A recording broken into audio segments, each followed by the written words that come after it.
Hi everyone. तो जिपमैट का notification अभी तक आउट नहीं हुआ है एनटीए की तरफ से। जिपमैट इज़ अ लिटिल डिलेड, तो अभी हमें नहीं पता कि जिपमैट का एग्ज़ाम कब होगा, रजिस्ट्रेशंस कब स्टार्ट होंगी। बट वी डिसाइडेड कि चलो जिपमैट की प्रैक्टिस नहीं रुकनी चाहिए, तो हम आपके लिए लेकर आए हैं एक रैपिड रिविजन सीरीज़ जिसमें हम जिपमैट के प्रीवियस ईयर क्वेश्चंस सॉल्व करेंगे। तो अब जिपमैट ने 5 ईयर्स के एक्चुअल पेपर रिलीज़ करें 2021 से लेकर 2025 तक के। तो हर सेशन में हम कुछ क्वेश्चंस लेंगे जिससे आपको एक क्लियर आइडिया मिलेगा कि जिपमैट का एग्ज़ाम कैसा आता है, उसमें किस तरीके के क्वेश्चंस होते हैं, उनकी डिफ़िकल्टी लेवल क्या होती है। तो before we start doing that, एक हमें ये समझना बहुत ज़रूरी है फॉर एनीवन न्यू ऑल्सो जिसको नहीं पता जिपमैट क्या है। It's joint integrated programme in management test, जो कि आपको इंटीग्रेटेड डिग्री देता है बीबीए एंड एमबीए में। और इसका स्कोर आपके 2 आईएम्स लेते हैं, that is IIM Jammu and IIM Bodhgaya. ये एक सीबीटी पेपर है, 2.5 घंटे का पेपर होता है। पूरे पेपर में 100 क्वेश्चंस होते हैं, +4 for correct, -1 for wrong answer. तो मैक्सिमम मार्क्स हो जाते हैं 400। कोई भी सेक्शनल टाइमिंग नहीं होती है, that is a very plus point. तो आप अपने हिसाब से कोई भी सेक्शन, कोई भी question at any point of time कर सकते हैं। अब ये होते हैं आपके section wise breakdown of QA, क्योंकि हम इस सीरीज में करने वाले हैं क्यूए के टॉपिक्स या क्वेश्चंस डिस्कस। तो सबसे ज़्यादा क्वेश्चंस जो आते हैं वो अरिथमेटिक के होते हैं। अरिथमेटिक में आप कुछ भी ले लो, PLD, time work, SICI, percentages, averages, everything. Every question of each of these topics are there in the paper. Next is algebra, quadratic equations, linear equations, everything is there. Geometry, mensurations, triangle, circle, straight lines, everything. Modern maths में आपके पास आता है stats, mean, median, mode and permutation, probability, everything is there. Then trigo questions are also there. Basic 9th-10th, you should know all the trigonometric values and basic formulas of trigonometry. And then number system, divisibility, cyclicity, HCF, LCM, all this. So let's start with the first question of today's session. So question here, 2-digit number is 7 times the sum of its 2 digits. The number that is formed by reversing its digit is 18 less than the original number. तो अगर हम इस question को generic method से अगर करते हैं, तो क्वेश्चन कह रहा है कि हमारे पास एक 2 डिजिट नंबर है, तो वो कुछ इस तरीके से दिखेगा। तो इसको हम ऐसे लिख सकते हैं 10a + b। तो पहली चीज़ जो क्वेश्चन कह रही है कि ये जो है नंबर वो 7 टाइम्स है of the sum of its digits. दूसरी इंफॉर्मेशन क्वेश्चन हमें ये कह रही है कि जब हम डिजिट्स को रिवर्स करते हैं, अगर डिजिट्स को रिवर्स करेंगे तो हमारे पास ba करके एक और 2 डिजिट नंबर आएगा। तो ये जो डिजिट, अब ये जो नंबर बन रहा है हमारे पास, वो होगा 10b + a। ये 18 लेस है ओरिजिनल नंबर से, तो ओरिजिनल नंबर है 10a + b, वो इस नंबर से 18 ज़्यादा है। तो अब हमारे पास इन दोनों से 2 लीनियर इक्वेशंस बनेंगी a एंड b में। आप उसको सॉल्व करोगे, a एंड b की वैल्यू मिलेगी और फिर आप मार्क कर सकते हो इनमें से जो भी आपका करेक्ट ऑप्शन है। लेकिन हम अगर ये ना करके सीधा ऑप्शन एलिमिनेशन टेक्निक लगाएंगे यहाँ पर, तो आपके पास फर्स्ट ऑप्शन है 24। तो 24 क्या 7 टाइम्स है 2 + 4 के, which is equal to 7 × 6, which is equal to 42 नहीं है। तो इसीलिए फर्स्ट ऑप्शन आपका यहीं पर एलिमिनेट हो जाता है। First option is not the correct answer. Similarly next चीज़ करेंगे 42 के साथ। 42 है आपका 7 टाइम्स ऑफ दिस, यस। तो 42 आपका एक पॉसिबल आंसर है। सेम चीज़ करेंगे 36 के साथ। क्या वो 7 टाइम्स है 3 + 6 के, which is equal to 7 × 9, which is equal to 63 नहीं है, तो कैंसिल। और लास्ट चीज़ करेंगे भी तो हमारे पास आएगा 7 times of this, which is equal to 63। तो हमारे पास 2 पॉसिबल ऑप्शंस हैं अभी, 42 एंड 63। अब हम इसको एलिमिनेट कैसे करेंगे कि दोनों में से कौन सा करेक्ट ऑप्शन है, दूसरी इन्फॉर्मेशन यूज़ करके कि जब हम 42 को रिवर्स कर रहे हैं, तो 42 को जब रिवर्स करेंगे तो बनेगा 24। तो क्या 24 18 लेस है 42 से? Yes, 24 + 18 will give you 42। But अगर आप यही सेम चीज़ 63 के साथ करोगे, सो 63 का जब आप डिजिट्स रिवर्स करोगे you will get 36, and 36 + 18 is not equal to 63, therefore your correct answer is option 2, 42। तो ये टेक्निक आपको क्वेश्चंस में करनी है एग्जाम के अंदर, जिसमें आप डायरेक्टली ऑप्शन से ही आंसर निकाल सकते हो। नेक्स्ट जो इम्पॉर्टेंट टॉपिक है जिपमैट के लिए वो है percentages. If A earns 33 1/3% more than B, then percentage B earns less than A will be। ऐसे क्वेश्चंस में आपको ये पता होना चाहिए कभी कभी कि परसेंटेज का फ्रैक्शन कन्वर्जन क्या है। तो 33 1/3% फ्रैक्शनल कन्वर्जन में इक्विवेलेंट होता है 1/3 के। तो हम ये कह रहे हैं कि बी कुछ भी अर्न करता हो, मान लेते हैं कि बी 300 अर्न करता है, क्योंकि हमने 3 का मल्टीपल ले लिया अब हमारे लिए इजी करने के लिए। तो ए जो है वो बी जितना अर्न करता है उससे 1/3 ज़्यादा अर्न करता है। तो ए कितना अर्न करता है 400। अब हमें ये निकालना है कि बी ए से कितना कम अर्न करता है। तो डिफरेंस कितना हुआ इन दोनों की अर्निंग्स का 100। किसके कंपैरिजन में निकालना है, बी कितना कम अर्न करता है ए के कंपैरिजन में, into 100 which is equal to 25%. So therefore option 2 25% is your correct answer. अब है partnership, a very consistent topic. JIPMAT के हर साल में पार्टनरशिप के ऊपर क्वेश्चन आया है। क्वेश्चन कह रहा है P Q and R invested ₹25,000 50,000 एंड 25,000 respectively to start a business and everyone invested for 2 years। हर किसी ने 2 साल के लिए पैसे इन्वेस्ट करे हैं और 2 साल के बाद जो इनको प्रॉफिट मिला है तीनों को मिला के वो 48,000 मिला है। So what will be the Q's share. तो इसमें एक चीज़ समझ लो, जब 3 लोग सेम टाइम के लिए पैसे इन्वेस्ट करते हैं तो हम उनका प्रॉफिट शेयर जो होगा वो सिर्फ जितने पैसे वो इन्वेस्ट कर रहे हैं उस रेशियो में डिवाइड होगा। दैट मीन्स कि ए पी ने कितना इन्वेस्ट किया 25,000, ठीक है। क्यू ने कितना इन्वेस्ट किया 50,000, आर ने कितना इन्वेस्ट किया 25,000। कितने टाइम के लिए किया, सबने 2 साल के लिए किया। तो उनका प्रॉफिट रेशियो निकालने के लिए आप इनके अमाउंट्स का रेशियो निकालोगे जो कि कितना होगा 1:2:1। रेशियो के प्रॉफिट कितना है 48,000।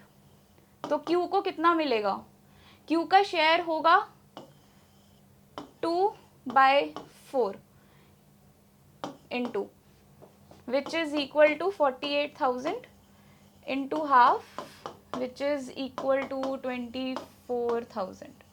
तो ये आपका क्यू का प्रॉफिट होगा, ऑप्शन 1।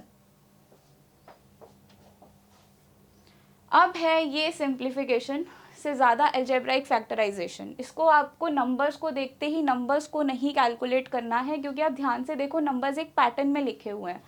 ऊपर जो चीज़ लिखी हुई है that is equivalent to A cube plus B cube, A into A into A, similarly B into B into B, और नीचे यही नंबर्स लिखे हुए हैं A square minus A B plus B square.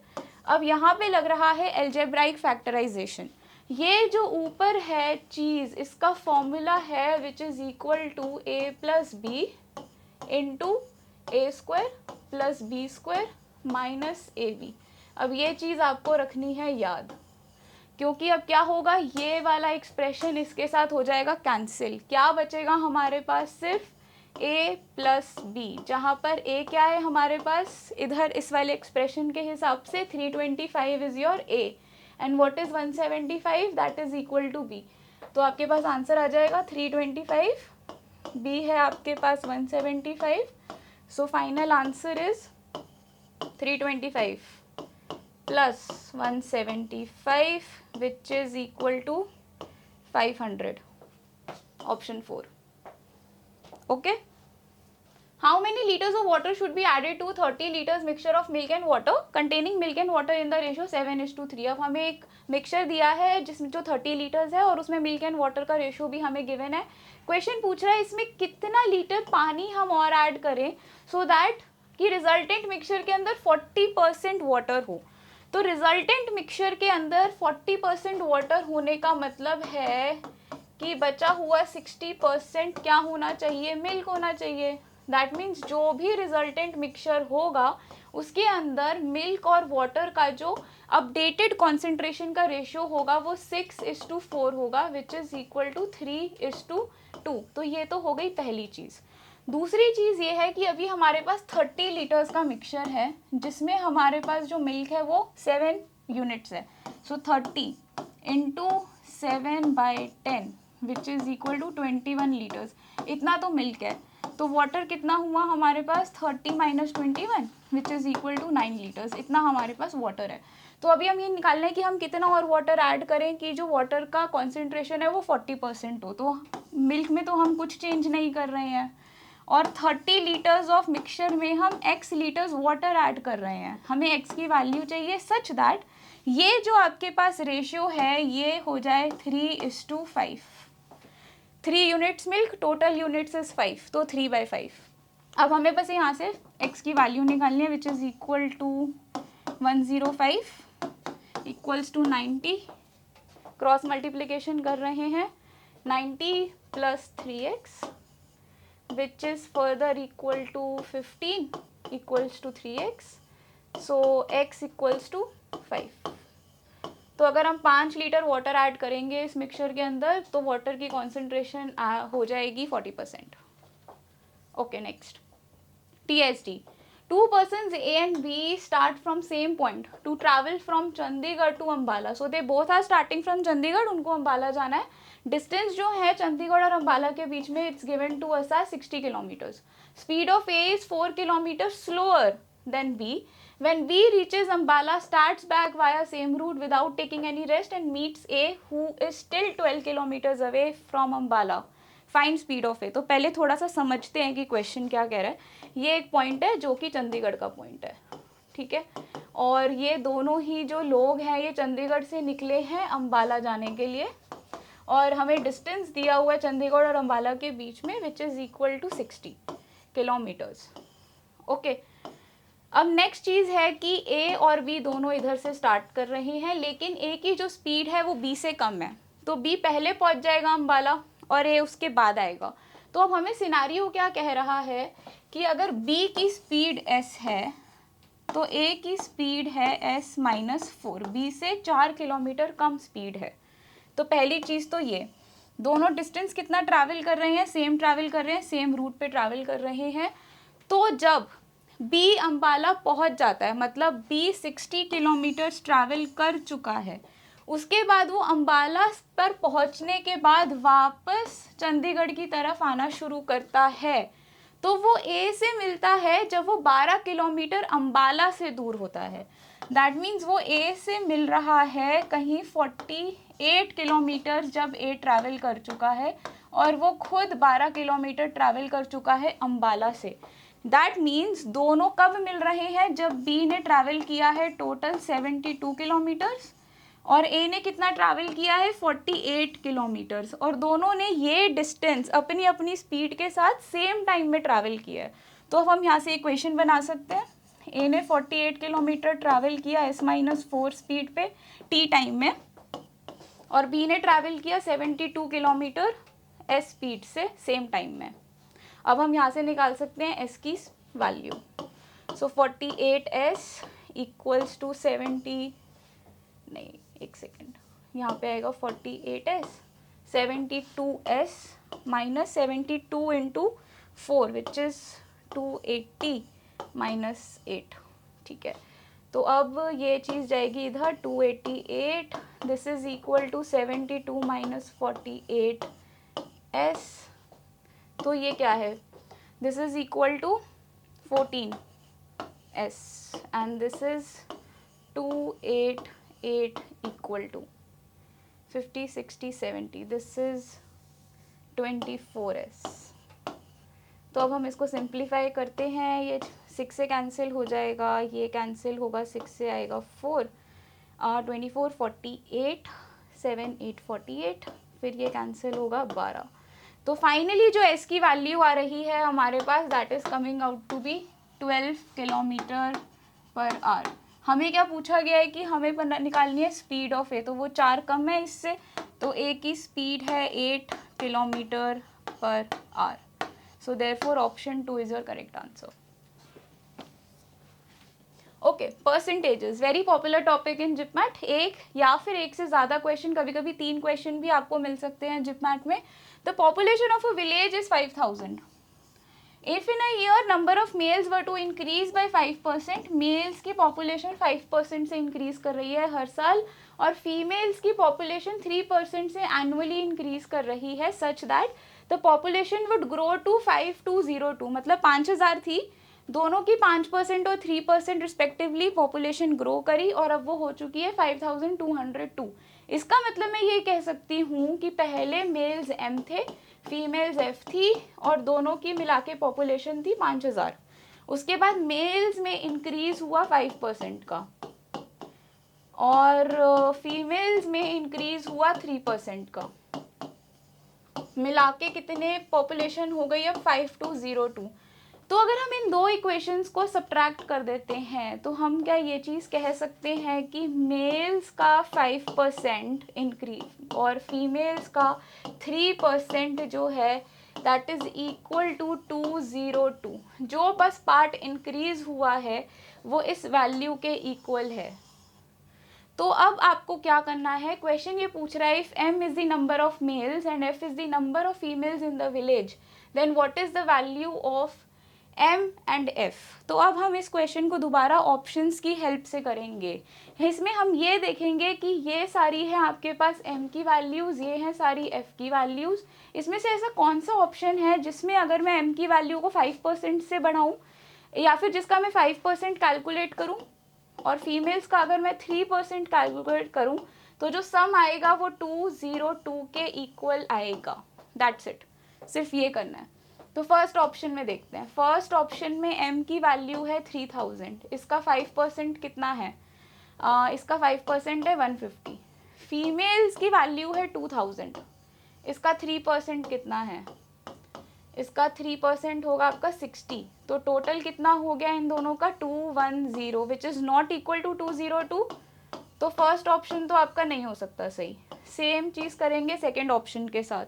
2800 का 5% होगा 140 और 2200 का 3% होगा 66। क्या वैल्यू आएगी हमारे पास 206।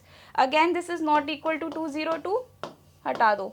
तो अभी तक ऑप्शन 1 भी आपका पॉसिबल नहीं है, ऑप्शन 2 भी पॉसिबल नहीं है। अब देखते हैं ऑप्शन 3। ऑप्शन 3 में 2600 का 5% इज 130 और 2400 का 3% is 24 into 3 which is equal to 72 which is equal to 202। तो हो गया हमारा ऑप्शन 3 करेक्ट आंसर। लेकिन हम एक बार ऑप्शन 4 को भी चेक कर लेते हैं जस्ट टू बी श्योर कि कोई दो ऑप्शंस ना कंटेस्ट कर रहे हो सेम चीज़ के लिए। तो ऑप्शन 4 हमको दे रहा है 2700 जिसका 5% is equal to 135। Okay, and 2300 का भी 3% is 23 into 3 which is equal to 23 into 3 which is equal to 69। ठीक है, तो फिर 135 plus 69 is not at any cost equal to I think 202 because this value is equal to 204। So it's not equal to 202। तो ये भी आपका option cancel हो जाता है। अगेन पूरी कैलकुलेशन करने की जगह कहाँ आप ये दो लीनियर इक्वेशंस को सॉल्व करते और फिर कैलकुलेट करते, तो option elimination method technique works here as well. अब ये है मैच द फॉलोइंग, जो कि आपको ना ही तो आईपी मैट रोहतक में मिलता है ना ही तो आपको आईपी मैट इंदौर में मिलता है। ये मैच द फॉलोइंग आपको जिप मैट में ही मिलता है सिर्फ एंड स्पेशली। वो नंबर सिस्टम, स्टेटिस्टिक्स और क्वाड्रेटिक इक्वेशंस जैसे क्वेश्चन इस फॉर्मेट में देता है। तो यहाँ पर हमारे पास दो लिस्ट है एंड हमें बताना है कि कौन सा आंसर इसमें करेक्ट होगा। तो हम इसमें दोबारा से आप ऑप्शन एलिमिनेशन कर सकते हो क्योंकि यू कैन सी कि यहाँ पर डी जो है वो हर ऑप्शन में किसी ना किसी अलग से मैच हो रहा है। दैट मीन्स अगर मैं यहाँ पर सिमिलरली सी के केस में भी यही हो रहा है, बी के केस में भी यही हो रहा है, तो अगर मैं किसी एक का भी निकाल लेती हूँ कि वो किससे मैच हो रहा है, I can find out the correct answer. Okay, तो mean of first 5 prime numbers क्या है, पहले 5 प्राइम नंबर्स 2, 3, 5, 7 एंड 11 हमें निकालने हैं। इसका मीन क्या होगा, तो मीन होगा इसका कुछ ऐसे 5 और 7 के बीच में। मतलब हम रफ एस्टिमेट लगा सकते हैं कि 5 और 7 के बीच में कुछ इसका वो होगा मीन। तो एक ही ऑप्शन ऐसा है जो 5 से 7 के बीच की वैल्यू दे रहा है, वो है 5.6। So I know that A is matched with 3। अब मुझे यहाँ से अपना आंसर पता है लेकिन फिर भी हम एक बार और बेटर अंडरस्टैंडिंग के लिए आगे बढ़ते हैं. We are given what is the mean of all factors of 24 is. तो 24 के हमें सारे फैक्टर्स निकालने हैं. ज़्यादा बड़ा नंबर नहीं है, मैनुअली किया जा सकता है. तो 24 is equal to 2 cube into 3, 8 into 3. तो अब हम इसके सारे फैक्टर्स निकालते हैं. 1 2 3 4 6 8 12 एंड 24. तो हमारे पास ये कुछ इसके फैक्टर्स हैं. हमें निकालना है कि मीन क्या होगा. तो हम ऐड करते हैं 3 + 3 6 10 16 24 24 12 and 24 which is equal to 60. तो 60 divided by total number of factors, 8 total factors are there which is equal to 12.5. 12.5. Let's just check. This is 30. This is 4. 2 15. No, it's 7.5. तो 7.5 मीन आएगा जब भी आप 24 के सारे फैक्टर्स का मीन निकालोगे. सो देयरफॉर बी जो है वो आपका 7.5 2 के साथ मैच करता है. तो आपका ए मैच कर रहा था 3 के साथ, बी आपका मैच कर रहा है 2 के साथ. तो इसके हिसाब से क्या कह सकते हैं हम कि आपका जो ए है, जो आपका ए है वो 3 के साथ मैच कर रहा है, तो ये सही है. बी जो है वो 2 के साथ मैच कर रहा है, तो ऑप्शन 2 आपका करेक्ट आंसर होगा. और ये पी वाई क्यू है, ये उन्हीं के गिवन ऑप्शंस हैं. तो एक तरीके से वो ही आपको बोल रहे हैं कि कोई भी एक सही निकाल दो, आपको ऑप्शन करेक्ट मिल जाएगा. ठीक है. तो ये जो दोनों हैं इनके क्या, किससे क्या मैच होंगे, क्या आंसर्स आएंगे, for your own understanding go ahead and try it. नहीं हो तो बता देना, वैसे ज़्यादा डिफिकल्ट नहीं है. Mean of first 6 multiples of 4 you know what are they, and also वो इक्वली स्पेस्ड होंगे, तो आप आराम से मीन निकाल सकते हो. एंड इसमें तो आपको सिर्फ एक्स की वैल्यू निकालनी है. इसमें भी ये इक्वली स्पेस्ड है. तो जब भी नंबर्स इक्वली स्पेस्ड होते हैं तो आपको मिडिल मोस्ट एलिमेंट्स देखना है, उनका एवरेज निकालना है, वही मीन होगा. अब है ट्रिगो. मैंने क्या बोला था कि जिपमैट के अंदर ट्रिगो के क्वेश्चंस आते हैं, लेकिन काफ़ी आसान कॉन्सेप्ट रहता है. आपको सिर्फ कुछ चीज़ें पता होनी चाहिए. पहली बात तो ये कि जो साइन थीटा होता है that is equal to perpendicular upon hypotenuse. जो कॉस थीटा होता है that is equal to base upon hypotenuse. And जो टैन थीटा होता है that is equal to perpendicular upon base. एक तो आपको ये चीज़ें पता होनी चाहिए. दूसरा कि 30 60 90 इन सबकी क्या वैल्यूज़ होती हैं. ट्रिग्नोमेट्रिक तो आपको वो पता होना चाहिए. कन्वर्जन्स क्या होते हैं, बेसिक चीज़ें जो 9th 10th तक आपको पता होनी चाहिए, वेरी बेसिक्स ऑफ 11th. हाँ, तो क्वेश्चन कह रहा है कि हमें 2 स्टेटमेंट्स दी हुई हैं. स्टेटमेंट बेस्ड क्वेश्चंस भी जिपमैट में आते हैं, आईपी मैट इंदौर में नहीं आते हैं, ना ही तो रोहतक में आते हैं. तो हमारे पास 2 स्टेटमेंट्स हैं. स्टेटमेंट 1 कह रहा है कि sine theta is equal to 5/13. Then what is the value of tan theta. Then the value of tan theta is 5/12. Statement 2 कह रहा है कि cot theta is 12/5. Then the value of sine theta is 5/12. हमें बताना है कि कौन सी statement सही है, या दोनों स्टेटमेंट सही है, या कोई भी ठीक नहीं है. तो असेस करते हैं. सबसे पहले फर्स्ट स्टेटमेंट को देखते हैं. फर्स्ट स्टेटमेंट कह रहा है that sine theta is equal to 5/13. Now like I said कि साइन थीटा जो होता है that is perpendicular upon hypotenuse. तो ये परपेंडिकुलर है, ये हाइपोटेनस है. बेस निकाल सकते हैं हम. क्या होगा base, 13 square minus 5 square which is equal to 12 square. इतना तो पता होना चाहिए कि कुछ पाइथागोरियन ट्रिपलेट्स आपको पता होने चाहिए, जिसमें से कुछ popular Pythagorean triplets are 3 4 5 and next is 5 12 13. ये कुछ आपको पता होने चाहिए. मोस्ट यूज्ड मोस्टली यही रहते हैं. ठीक है. तो अब हमें पता है कि यहाँ पर जो आपके पास बेस की वैल्यू है दैट इज इक्वल टू 12. तो टैन थीटा क्या होना चाहिए इस केस में, परपेंडिकुलर अपॉन बेस 5/12 होना चाहिए. यही यहाँ पर भी गिवन है. तो स्टेटमेंट 1 तो बिल्कुल ठीक है. अब स्टेटमेंट 2 देखते हैं. स्टेटमेंट 2 में हमें गिवन है कि कॉट थीटा की वैल्यू दी हुई है हमको. कॉट थीटा कह रहे हैं कि 12/5 है. अगर कॉट थीटा हमको बोल रहे हैं 12/5 है, सेम पाइथागोरियन ट्रिपलेट लगेगा, तो हम निकाल सकते हैं कि जो इस केस में हाइपोटेनस है वो 13 होगा. तो साइन थीटा क्या होगा, पहली बात तो कॉट थीटा क्या होता है, 1/tan थीटा होता है, तो हम इससे ये चीज़ कह सकते हैं कि tan थीटा इस केस में है आपके पास 5/12। तो ये ऊपर ये परपेंडिकुलर है, ये बेस है, तो अब हम साइन थीटा निकाल सकते हैं। क्या होगा साइन थीटा, हाइपोटेनस है हमारे पास, परपेंडिकुलर है 5, तो साइन थीटा की value is 5/13। It's not same to what is given in the question. तो स्टेटमेंट 2 हो गई हमारी गलत, स्टेटमेंट 1 ही सिर्फ ठीक है। तो इसीलिए आपका सही आंसर होगा option 3, that statement 1 is true but statement 2 is false. So option 3 हो जाता है आपका correct answer. Okay, circles. So if radius of each of 4 outer circles is r, then the radius of innermost circle. तो question पूछ रहा है कि ये जो innermost circle है इसके रेडियस की वैल्यू क्या होगी, ये हमें फाइंड करनी है। तो हमें गिवन है कि ये जितने भी हमारे पास सर्कल्स हैं उसका रेडियस वी आर गिवन, और ये सारे रेडियस से क्या मिलेगा, हमको एक स्क्वायर मिल रहा है जिसकी साइड कितनी है, एक स्क्वायर हमें मिल रहा है, और इस स्क्वायर की साइड है आपके पास 2r, ठीक है। और क्योंकि ये रेडियस है तो ये चीज़ भी r होगी, ये भी r होगा, ये भी r होगा। तो दैट मीन्स कि ये जो बीच में चीज़ है, ये जो जा रही है, ये है डायगोनल स्क्वायर का।